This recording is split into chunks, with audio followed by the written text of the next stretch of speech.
The best option, the best thing to do is still to get up, be an adult, control your emotions, be stoic, and do the things you're supposed to do day after day. Laying in bed and doing nothing is never going to be the best option. The best option is still to go to the gym, to work hard, to run your business, to be successful. I think the universe is absolutely and utterly giving. I've never seen anybody dedicate themselves to something completely and fail. I've never seen somebody eat right, go to the gym every day, train really hard, and not be in good shape. I don't believe there's a person on the planet who pays attention, tries their best, is never lazy, is on time, works hard, has a mentor, and is giving it his all, who isn't rich. I don't believe it. I think that if you do all those things, you're rich. And if you don't have any money, you're missing one of those key elements. Now, you can fool yourself and you can fool everyone else and you can pretend you're doing them. But if you're truly honest with yourself, am I finding people who are trying to teach me what I want to know? And am I trying?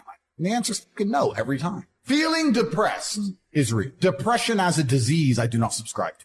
The idea, I believe, that if you feel depressed, something is depressing you. And you should try your best to fix it. You should take control of your life and do your best. The idea, but they don't say that. They don't talk that. They say depression like it's this magic thing that comes out the sky and it gets in your brain. You're sad no matter what. There's nothing you can do about it. And you need to only take pills. And I think that's a very bad way to look at the world. And that's a bad idea to subscribe to. And if you start to feel depressed, let's say your girl leaves you, you start to feel depressed, but you believe in the idea of depression, you're now going to start diagnosing yourself as clinically depressed, self-hypnosing yourself into hypnotizing yourself into being clinically depressed. And it's amazing how you can speak things into existence. I cannot become depressed because I don't believe in it. So it doesn't matter. We're talking about the different positions on the chessboard. But if the rules of the game remain the same, regardless of the position you're still trying to win, you still have to do the same things. So does it even matter at this point? If you come along and say he's depressed because of X and he's depressed because of Y and he's depressed because of Z, and the answer to all of them is still the same thing, then I don't give a fuck why you're depressed. All I know, what I will say as a matter of fact, is this world is hyper competitive, especially as a man. Most men are walking through life and they don't realize that it's constant competition. I was driving here. Even as I was driving here, I was looking out the window. I was looking at all these people just walking around. One of them had a fucking croissant. One of them was dressed like a dickhead because it's London. He thinks he looks cool. This fucking moron. We've all seen them. Yeah, moron. Some of the dude just talking shit on the phone. Some of the guy with headphones in, waiting to be fucking murdered, wouldn't even hear it coming. And all these NPCs, I'm just looking at them going, do they realize they're in endless, constant competition?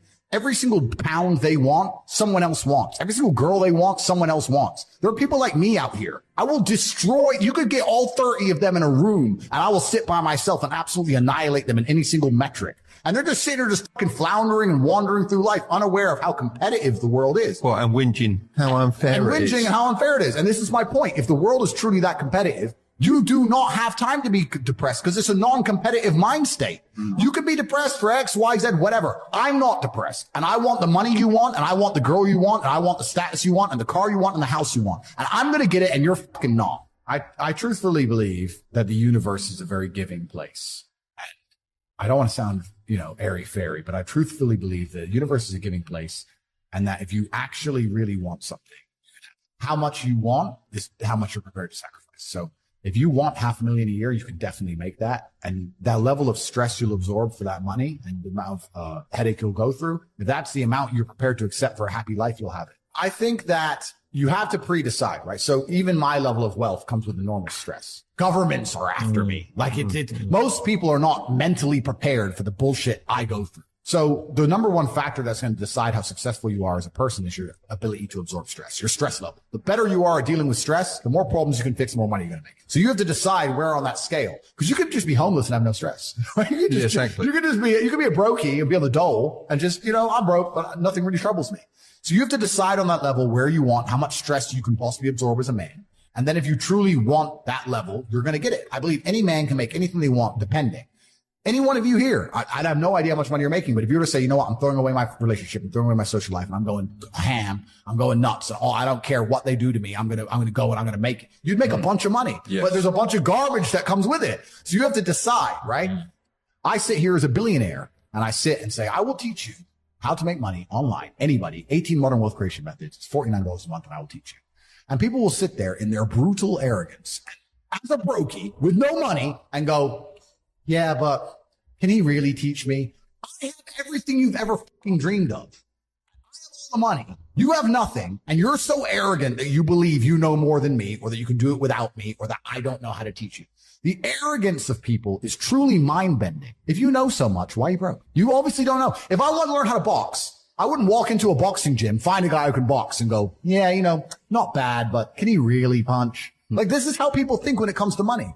You guys are all successful enough. You can sit there and say, look, I do X, Y, Z. I have X, Y, Z. You don't have it. So do you want to learn how to play piano from the piano teacher, or do you want to sit there as an arrogant brokey? Most people are brutally arrogant, and you can sit there and you can try and help them. And they're just so arrogant. They think, oh, I can do it myself, or I'll work it out myself. I don't need help. And it's arrogance, and it keeps them at the bottom. Everything great that's happened to me in my life, someone taught me. I had a kickboxing coach. My dad was my chess coach. You get taught things. To sit there and think you're too good to learn. Well, this is the problem. Most people are broke. Most people are broke because they're arrogant, bro. It's the truth. It's nothing to do with how stupid they are. They're just arrogant people. So if you love your family and you love your last name and you're proud of yourself, then you have a duty to be massively, monumentally successful, to show homage to your ancestors. I find it amazing. There are people out here today who are going to sit and say, oh, I'm sad. I'm too depressed. I don't want to work hard. Do you understand that only 200 years ago, there were peasants out working a field, starving, surviving the Black Death, surviving the plague, struggling to exist just to reproduce, so that 200 years later, you can be the end of their bloodline, for you to sit on your ass and do fucking nothing. Like, you're a fuck up. You're fucking up your entire bloodline of your entire ancestry. You owe these people things. They went through hell for you to exist. You have a debt. You have a duty to pay. You have to be the best possible version of yourself. And the same to God. God loves people who try. God loves people who work hard. It's amazing if you try your very best all the time, what God will give you. He'll give it to you, anything you want, if you actually try. Not convincing yourself you try, actually try. They're different things. But yeah, I was instilled with this because from a young age, my dad said, you're a Tate, and Tates are the greatest people on the face of the planet. And there's gonna be a day I'm not here anymore, and they're gonna talk about me because of how fantastic you are. So go do your fucking job. I said, yes, sir. And here I am. One of the most terrifying, but also gratifying things of life as a man is that we're all born relatively valueless. I don't think women are born that way. A woman, if she's born, especially if she's attractive, has an innate value. People just want her no matter what. But as a man, if you're not an important man, nobody gives a fuck about you, and they're never going to care. So you have to build yourself from the ground up, and that's scary for a lot of people, but it's also a massive opportunity. You can decide if you want to be a famous musician or a nice sensitive poet or a painter or a kickboxing world champion or a businessman. You get to decide on all the different characters in the video game. You can choose, who do I want to be? And then if you actually try, you can become it. Isn't that amazing? You can wake up and go, you know what? I want to be this kind of guy. I knew who I wanted to be. I wanted to be the dude pulling up in the Lambo, 3 a.m, gets out. Everyone's like, who is this big, strong, rich dude? I wanted to be that man. So I became it. And if you don't want that, if you want to go be a musician and play guitar and get a bunch of chicks and chill in Bali and smoke weed, whatever, go, you can choose your character and build it. The problem is as well, it's difficult because the way that humans work and the way that we've evolved as a species is that we don't really learn lessons unless they're learned the hard way. Yeah. I believe that unless a lesson is taught the hard way, you're not going to learn it. You can have so many near misses and people won't learn their lesson. Bro, you must know a guy who goes out there, nearly crashes his car, doesn't slow his ass down till he wrecks it. Yeah. Like, this is how people are, right? So you need that pain for the lesson to sting enough to really genuinely go inside of your mind. And it's the same with everything. It's the same with driving a car or business. Truthfully, if you want to learn a lesson about business, you're going to have to suffer at some point, right? So we always say that most people are not successful with their first companies, X, Y, Z, blah, blah, blah. I get that. The truth is, there's a lot of people that make a lot of money with their first company, but they just spunk it, act an idiot, and it all blows up in their face. And that's how you get the discipline on your fourth company, that when you have $3 million in the bank, you just leave it there. You know, and don't be done with it. So you need to go through some pain. You need to experience some negative things. You need to have to a degree some trauma to really even learn any lessons. So that you make sure it doesn't happen again. I really think that humans are stupid enough to only learn the hard way. That's kind of how it works. The saying, if you know what you have, you ain't got much. That is completely. Yeah. I don't have a clue how much money. When I was broke, I knew exactly how much money I had. I had 117 pounds in the NatWest, and that was it. I'm poor, rent's paid, I ain't got nothing else. When I was broke, I knew exactly how much I had. But now I'm at a point where it gets really difficult to truly measure how much money I have. Because you have cash. Okay, that's easy. Even then, once you have a healthy respect for money, once you get past a certain amount of money, you don't need it in the bank. Like, there's no point in me having 50M liquid in the bank. Why? Well, then what am I going to buy? You know, you're like, as long as you have whatever you have in the bank to run around the world with, you have enough.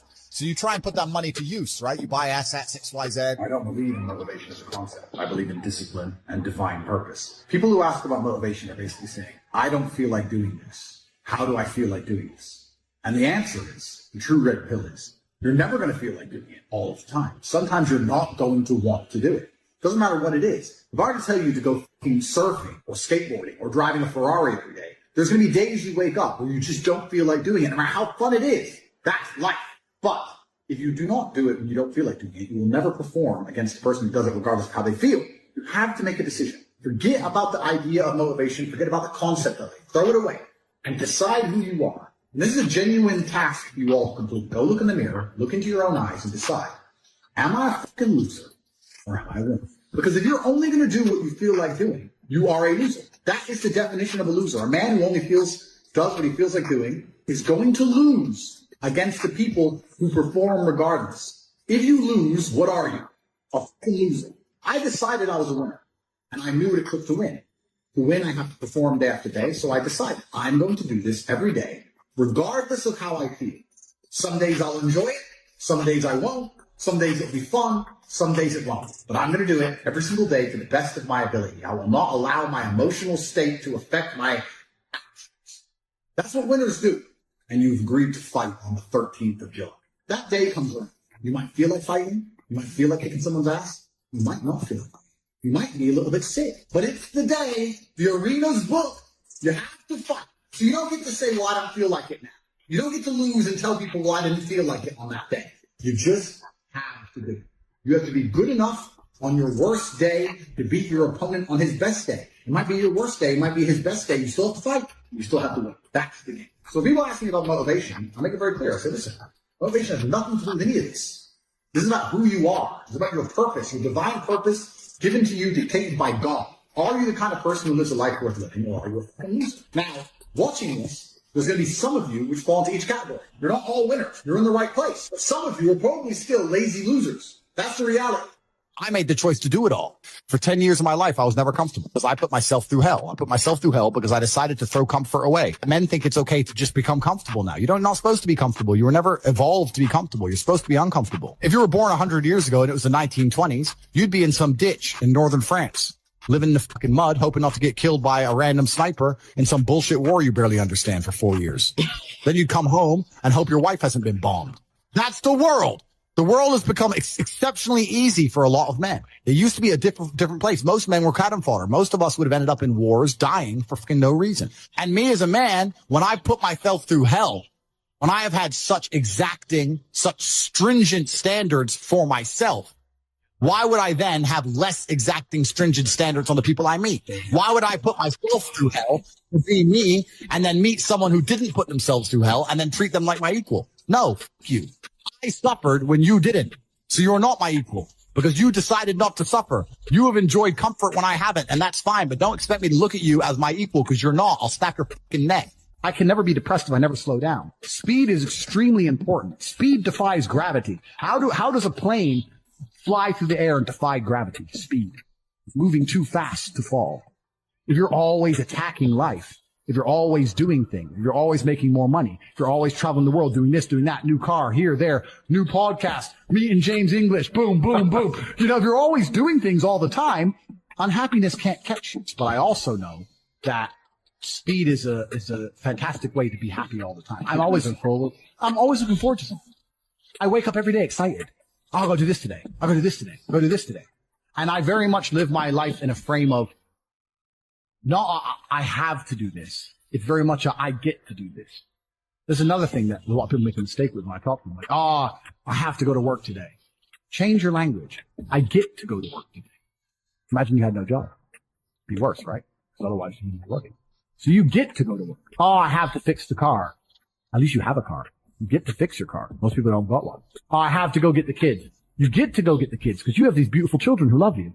If we were still in the animal kingdom, the lions that you see on TV, they weren't just born big lions. They had to fight other lions. They had to fight to get that antelope. They had to fight other animals, hyenas, jackals. They had to fight to be the boss. We're living in a comfortable world now where people think, it doesn't matter. It doesn't matter. But you know what? To some degree, it does matter. It does matter. And I'm going to tell you who it matters to. It matters to your soul and it matters to God. I stand in the mirror with a pure heart. I know I am the best version of me that could possibly ever exist. I know that God is proud of me. There's nothing that God hates more than sloth and laziness. If God were to create a man and that man were to sit around and do alcohol, God will frown upon you. It's why you're never lucky. If you're listening to this and you think I'm never lucky, I'll tell you why, because God dislikes you because you're fucking lazy. Start to work. Start to show God the beauty of his own creations. You'd be amazed how lucky you'll become. Wow. God is unhappy with these people. And inside their hearts, they're unhappy. We talk about depression, anxiety, all those things you mentioned earlier on this podcast. That comes from self-loathing.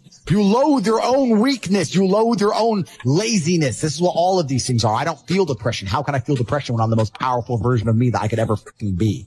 How can I feel depression when I could squeeze my own hand hard enough to break my own bones? How can I feel depression when I've smashed and destroyed 68 people's faces in front of me, men who thought they could test me in fair combat?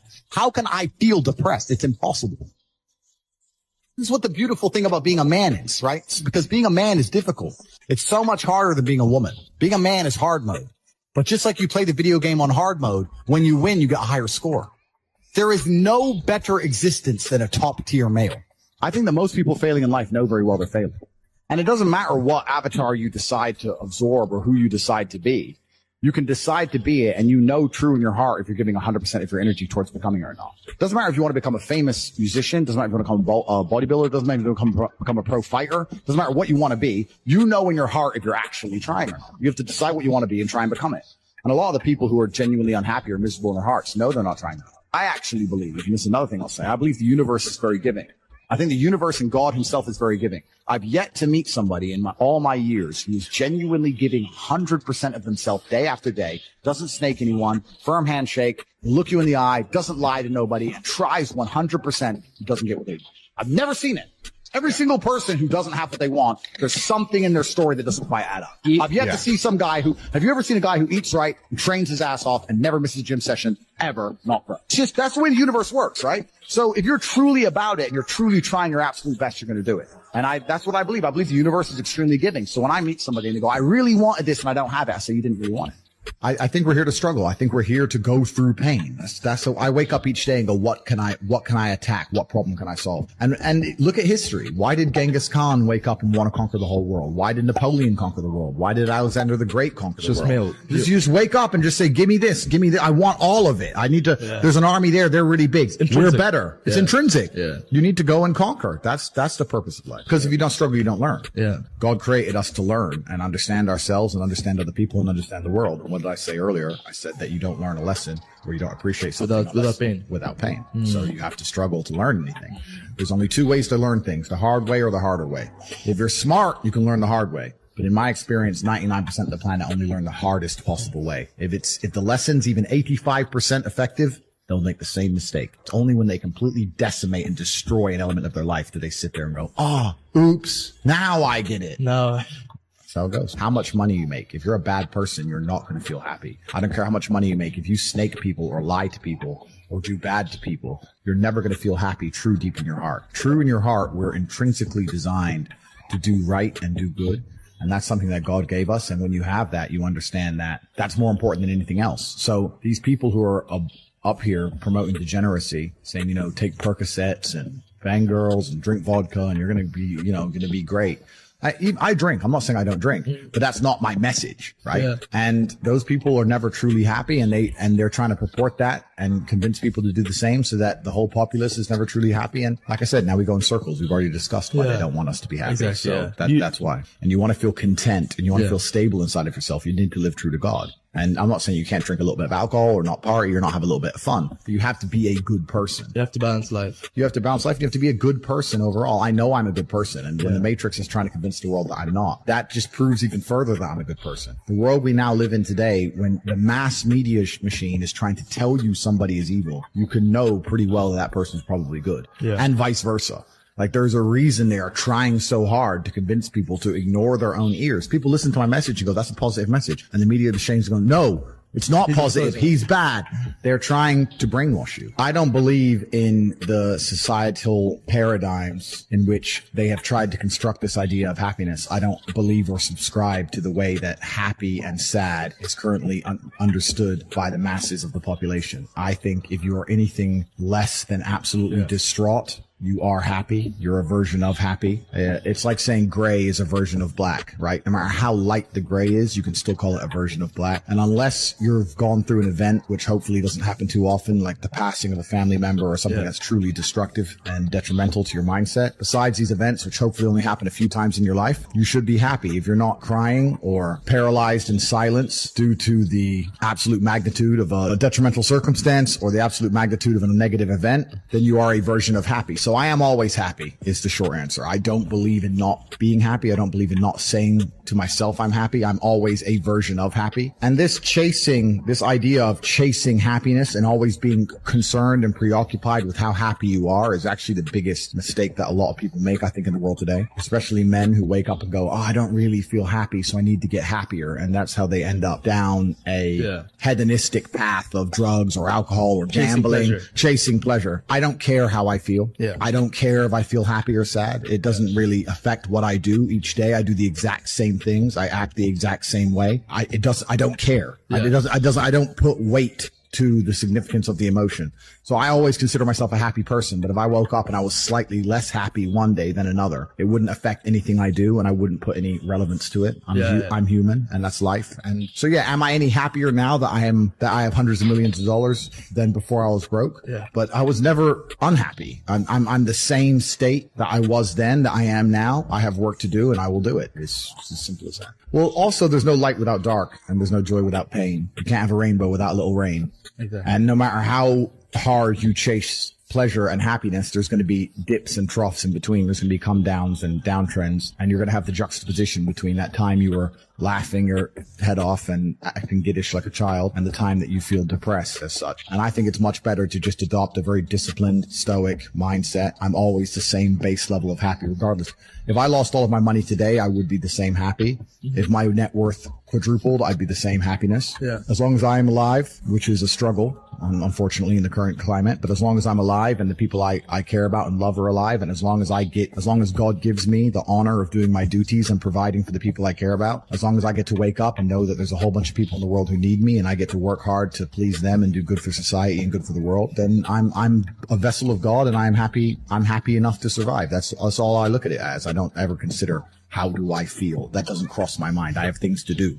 I have things to do. You're too busy to think about that. I'm too busy. I have things to do every single day. I have very important things to do, and how I feel really is not going to affect how I complete those tasks. Right. And when I speak to men, they say I'm unhappy or I need to be happier. I think that's absolutely the wrong frame of life. You're a man. You have duty. You have honor. You have things you should be doing regardless of how you feel. And the people who are perma-obsessed with happiness or sadness, I just think it's the wrong paradigm to view the lens of life. I think you should get up and do what needs to be done. You're distracted and you're self-obsessed. When you're sad, you're sitting at home, me. It makes you very selfish. You don't care about your community when you're sad. You don't care about your country when you're sad. You don't care about the injustices of the world when you're sad. You don't care about trying to actually go and make the world a better place because you're too busy thinking about yourself. So they want you miserable, semi-depressed, sad, unhappy, so that you can sit at home and accept them doing whatever they want to the planet and other people without ever talking or standing up or doing the right thing. If you're happy and motivated, you're going to be far more likely to fight against injustices. So the fact that I have mass influence and I can just make people feel better is a threat to them. They don't want me to make people feel better. They talk about men's mental health and pretend to care, but when I come along and genuinely help and stop people from committing suicide, they delete me. They don't want that. They want everybody semi-depressed. They want you miserable. They want you distracted so that you're too busy crying your eyes out in a room somewhere or sitting in deep thought, worrying about this girl who left you so they can just continue to run the world. We're currently in a fight of good versus evil. It's genuinely that serious. This is whether it's the Bible or the Quran or any superhero movie, this is the battle of good versus evil. And anybody who's who doesn't see that every armed conflict on the planet, the conflict for our minds, the way the Matrix is attempting to control us, this is genuinely a battle of God versus Satan. And if you think that you can just sit idly by while these two titans go to war and you're not going to end up caught up in the crossfire, then you're absolutely and utterly ignorant at best, a coward at worst. And I think it's most likely cowardice. We're in the middle of the greatest battle that humankind has ever faced. And unless people stand up and actually try and fight hard for good and for God. The reason I talk about not to tell people I've had a hard life, it's to make it clear to people who are complaining about their own life that the bad things that are happening are what you need to become the man that you want to be. I can't talk about women because I actually think trauma is terrible for women because they masculize. They become cold, and that's not true. We want feminine, pure, protected women. I don't want a woman to ever go through anything bad in her life. A man should go for her, protect her. So I think that's how she's her best self as a woman. But I think to be your best self as a man is the absolute opposite. Someone emails, this has happened to me. I'm like, good. No, what do you mean good? It's terrible. How else are you going to become important? How else are you going to find endless fire to get up and struggle in the face of the competition that's out here? How else are you're going to do all that with a nice, cushy life? If any man's honest with himself, think about the biggest transformative stages in your life. Think about the times you got the most work done. It was a bad part of your life. You were heartbroken, or, you lost a house, or broke, or whatever. That's when you did shit. When everything was fine, when the woman's still sucking, the mortgage is paid, dinner's on time, it's kind of doop-de-doop-de-doo, little by little, doing a little bit of work, a little bit of relax. But the big events come from trauma. This is it. So it's a cheat code to climb the mountain. So when I get a message from whoever, my wife left me, I'm devastated. I understand. I completely understand how hard it can be to lose a woman that you've given your entire life, and you've done so many nice things. And then because of one thing you did, her innate and absolutely insane level of ungratefulness has turned her bitter, and she now talks to you like she hates you over one thing you've done after thousands of efforts showing how dedicated you are to her. And even now that you're prepared to die for her, she doesn't give a shit about. I understand that pain. And my answer is good. It's still good. Now, take all of that pain, put it in there, and then you're going to become the kind of person. Why does it have to be quick? Why does it have to be easy? Why do you think life is all quick and easy? Why can't it be hard and difficult? Why can't you suffer? Because suffering is what gives it value. If everyone had a six-pack and it was quick and easy, then it wouldn't be valuable, would it? If everyone walked around with a six-pack and they got it easily, then no one would give it to you. The whole point is that it's difficult to get. Value is linked to difficulty. If you want something that is valuable, you need something which is difficult to obtain. You shouldn't be thinking about quick and easy. You should be thinking about hard, suffering, pain, going through it. That's what you should be thinking about. This is going to be hard, but I'm going to do it anyway. Because when it is done, then everyone's going to know that I went through something difficult. Nobody, absolutely nobody, gives a fuck about you as much as you're going to have to do. Nobody cares about you as much as they need to care to fix your life. But nobody is going to come to your bed, drag you out of bed, drag you to a job, force you to work hard. You are never going to have any of the things you want if you do not get them yourself. The only person who's going to make me happy and live a life that I want to live is me. Nobody's going to do it for me. People say, Tate, what motivates you? And I find that I think that's a stupid question. I was a 4-time kickboxing world champion. For 12 years, I trained 5 hours a day, 6 days a week. And I was motivated to train probably about 25% of the time. The rest of the time I went because I am disciplined. If I wake up and I'm unhappy, I will do the exact same things as if I am. I will go to the gym the same. I will work the same. How I feel has no impact on how I live my life. We're grown-ups and we have responsibilities and we have problems and we have pressure, and you don't necessarily have to be happy to perform, and happiness will come at the end of the performance anyway. But if your number one goal as a man, if your number one mission in life is just to be happy, that's going to be an extremely vacuous existence. And you're not going to be a man of substance. Your ability to deal with stress, the amount of stress you can deal with as an individual, is directly correlated to your success. If you can deal with stress all day, you're going to be successful. If you collapse under stress, you're not going to be successful. There's no way to the top without stress involved. But there is a massive correlation between success in life and stress tolerance. The more stress you can tolerate, the better your life's going to be. One of the only things in this world you can control is your state of mind. You can't control the weather. You can't control other people. You can't even control your health. One of the very few things in the world you have genuine control over is your state of mind. If you can't control that, then you're just a feather in the wind. Yeah, and that's the thing about the way I talk and the things I say. Some people find it inspirational, and some people are upset by it, and their ego prevents them from learning from it. Yeah. But it's the kind of people who are really genuinely upset by what I say are the kind of people who can't truly learn anything and become successful. Yeah. I obviously know what I'm talking about to some degree, right? So if Mike Tyson walks in here and tells you he's going to teach you how to box, says you can't fight, you're a puss, if that upsets you, then you can't learn, right? It's Mike Tyson. Just shut up and listen. Yeah. If someone Richard Me comes along and says, Andrew, you don't know shit, you're a dumbass and you're a brokey, I'm going to sit there and go, okay, maybe I'm a brokey. Elon, tell me something, right? I'll listen. But if you're going to sit there and go, don't call me names that I not listen, you're never going to get anywhere, right? You don't become the master unless you're very, very good at being a student. And I've always been very, very good at knowing when to shut up.